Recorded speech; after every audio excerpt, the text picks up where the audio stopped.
What makes a human human? Is it our strength? Not likely. We're weaker than most predators. Is it speed? Not even close. Is it intelligence? Possibly. But if we had to pick just one defining trait, it's this: we're endlessly curious. From the moment our ancestors stood upright, they began to ask questions. Not with words, maybe not even with thoughts as we know them, but with movement.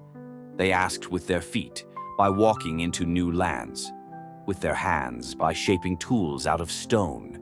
And one day, somewhere in East Africa, someone reached for fire. Fire, the ancient symbol of human ambition.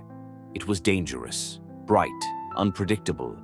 Yet we approached it, studied it, stole it from nature and made it our own. That moment when we mastered fire changed everything. It gave us warmth, protection, the ability to cook food and later metallurgy, engines, electricity. But fire is more than a tool. It's a metaphor for curiosity, for boldness, for the raw, restless hunger to go beyond its safe. Now let's fast forward from ancient Africa to ancient Tamilakam, a region with monsoon-fed rivers, red soil, and some of the oldest continuous cultures in the world. Here, curiosity burned just as fiercely. More than 2,000 years ago, Tamil seafarers navigated open seas using stars and wind alone.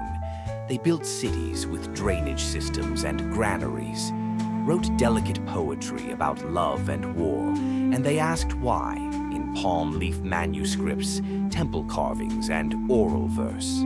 Think about it. Why does a civilization carve entire mountains into temples, like in Mahabalipuram? Why does it inscribe the names of poets, midwives, and merchants in stone? Why does it design a temple not just as a place of worship, but as a cosmic map? Because curiosity isn't just about science or invention. It's about meaning. And humans, wherever they are, long to understand where they come from, what they are, and what lies beyond. In the Tamil tradition, even gods are curious. Take Lord Murugan, a deity celebrated in Tamil literature and culture. He's depicted not just as a warrior, but as a seeker, one who questions Brahma, who teaches his own father, Shiva. The divine in this tradition isn't above knowledge, it pursues it. Isn't that powerful? That the divine is a student. So when we think of human history, let's not just see it as a timeline of wars and inventions. Let's see it as a story of questions. Why does the sun rise? Why do we die? What happens after? Can we fly? Can we cure this illness? Can we cross that ocean? Can we find a better way? Every fire we've ever lit, literal or metaphorical, was started with a question. Even today, that ancient Tamil curiosity lives on in the tech hubs of Chennai, in the voices of Carnatic musicians blending raga with jazz, in children asking their grandparents about Sangam verses, in you watching this video, wondering, how did we get here? We got here by asking, by seeking, by daring to reach for fire again and again. And history shows this isn't a one-time event. We keep reaching. From the Bronze Age to the Iron Age, from palm leaf manuscripts to code. Think of Ramanujan, born in Erode, raised in Kumbakonam. With barely formal education but burning with questions, he saw patterns in numbers where others saw chaos. He wrote to mathematicians across the world with formulas he dreamed about. And one of them, G.H. Hardy, realized this wasn't just genius. It was fire. We don't know how Ramanujan discovered those theorems, but we do know this: he didn't wait for permission. Curiosity doesn't. And when we suppress it, something in us dims.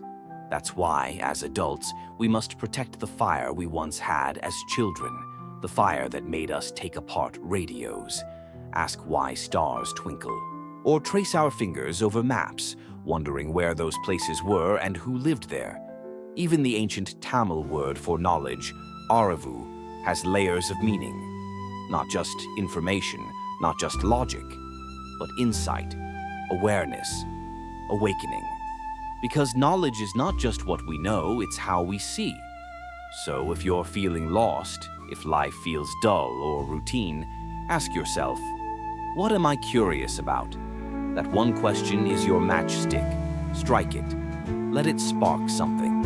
In the end, humanity's story is not the survival of the strongest.